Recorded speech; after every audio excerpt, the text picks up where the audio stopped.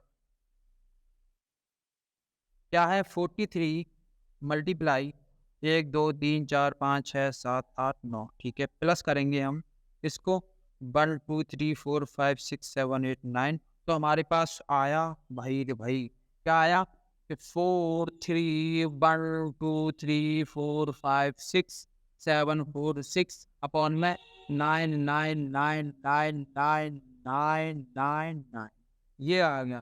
अब ये फिर क्या बन गया देख लो भाई, अब मैंने क्या किया, हमें कोई डेसिमल एक्सपेंशन दे रखा था जिनके ऊपर बार लगा था, अब मैंने इस बार वाली संख्या को एक पी अपॉन क्यू की फॉर्म में क्या कर दिया, लिख के दिखा दिया। क्या आप कर सकते हो, बिल्कुल कर सकते हो, ठीक है।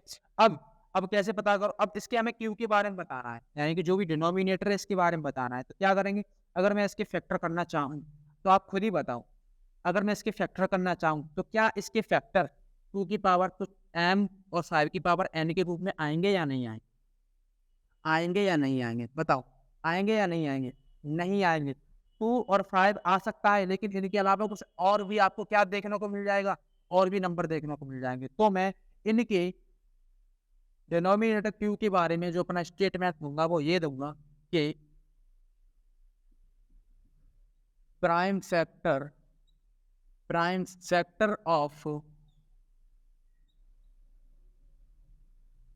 Denominator, prime factor of denominator क्या है, क्यू, ये वाला, इन द, क्या लिखेंगे हम, इज नॉट